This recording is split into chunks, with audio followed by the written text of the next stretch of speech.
Whoa, check that thing out. Every day at the shop keeps me on my toes. Normally, stuff shows up in the back of a pickup truck. This thing is the size of a pickup truck. I'm Rick. Tom Goodspeed, how are you? Tom, good to meet you. This is my brother, Ron. Ron? Hi, Ron. Tom. Come to Rick's today to have him restore my late 1800s Standard Oil fuel oil delivery wagon. It looks like it's been rode hard, put away wet, but I know that Rick will be able to make it look really good when he's done. Tom, is this like in the 1800s? Yeah, we're looking around 1888, 89. What is it, though? Well, it's a fuel oil wagon used for delivering kerosene and stove oil. Good God. Yeehaw! This is cool. I see there's 3 different faucets up here. It's a 500-gallon, 3-compartment tanker. Front compartment, the middle compartment is 200, and the back compartment is 100 gallons. It's probably got a baffle inside in between. Rivets are for the baffle. Back in the day, people needed kerosene for lamps, oil for heating and cooking. Thanks to good engineering and sturdy construction, this wagon was able to transport up to 3 different fuels safely. It was basically the first super tanker. What was the horsepower of this thing?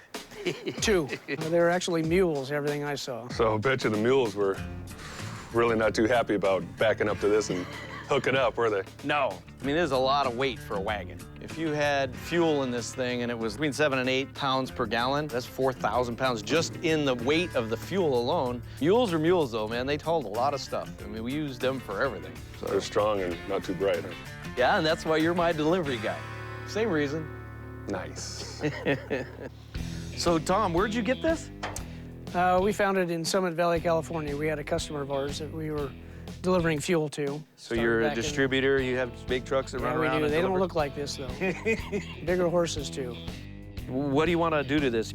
We want to do it as original as we can. I've got a picture, pretty much what they used to look like back in the day. This is cool. Give us something to go by. I've worked on cars and motorcycles before, but nothing ever this big. I can tell right now we're gonna need a lot of muscle and time to make this fuel wagon look the way it did when it was new. So as far as what we're gonna do for the restoration, we'll start tearing it apart. I actually have no clue how much time it's gonna take me to do. It could be 5 hours, it could be 50 hours. There's a lot of heating, torching, undoing, hopefully not breaking any bolts. Once we get it apart, we'll blast it all down to bare metal, build the wood. We got quite a bit of body work to do. All that work done, and probably looking right around 95 to 10 grand.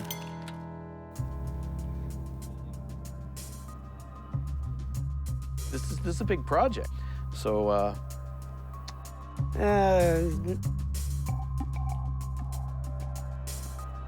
About what we're looking at, Rick, right in that range. And I think that's fair. This thing is priceless, and we can't wait to get her done and see what it looks like. thank you very much for bringing it in. Appreciate it. We'll go in the office and do some paperwork, and Ron is gonna take that thing off. Well, it's been a dream of us for quite a while to get this thing restored, and we're really excited and happy to be here today, and we can't wait to see what it's going to look like. Guess I gotta go find a horse or a donkey or a mule.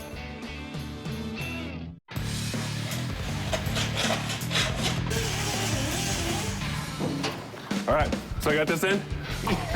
That thing weighs 4,000 pounds. You and me, Pods. You and me. This fuel wagon is a huge challenge because it's old, heavy, and absolutely enormous.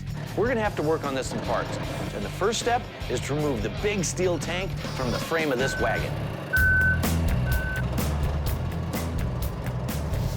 What are we doing, coming over here? Watch it here, yeah. This thing falls, it's gonna be like kindling wood. This frame is extremely fragile, basically rotted wood and rusted metal. We're gonna have to tear it down before it falls apart. Like a glove. It's gonna take a long time getting this thing apart. Did they decide they're gonna go with Michelin's or BF Goodrich? Look at that power. We got one nut off. Don't worry about it, I got it. There's so many pieces on this thing, it's gonna take forever to tear down. I guess we just have to take it apart one rusty bolt at a time.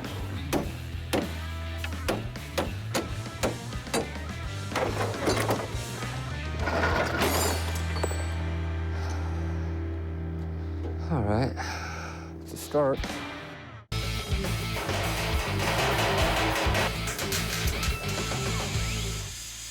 This fuel tank is huge, and it's taking forever just to sandblast a small patch. If I'm ever gonna get this done, I'm gonna need some help. Body work on the tank has stalled. Bradley came to me and said that he couldn't sandblast the paint.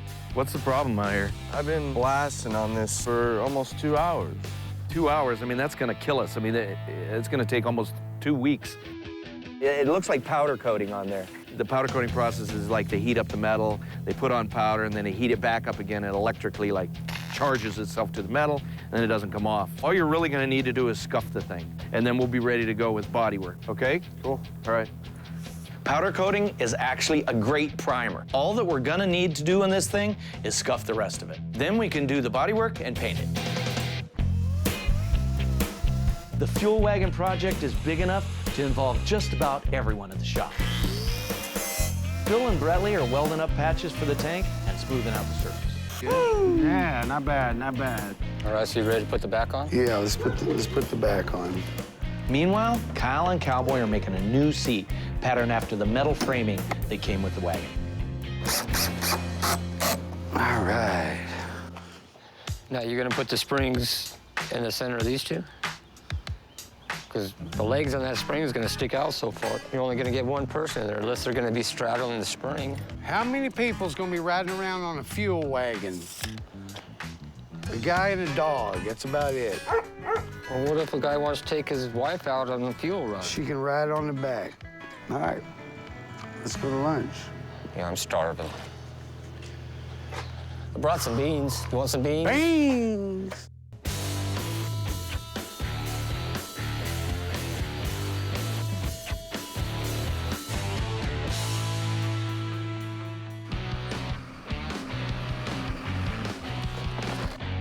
Hi, Kelly. Hi, Tom. How are you? Very good yourself? Good. Good to see you. Yeah, likewise. So I guess you're here to pick up the fuel wagon. Most certainly am. Welcome on. I come down here today to Rick's Restoration to pick up my fuel wagon. You excited? Yes, I am.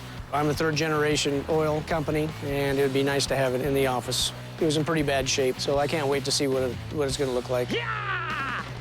I don't have any actual mules in my shop, but I've got an idea to reveal it to the customer that's gonna be the next best thing. Yeah! Let's go, boys! Yeah, mule! Let's go!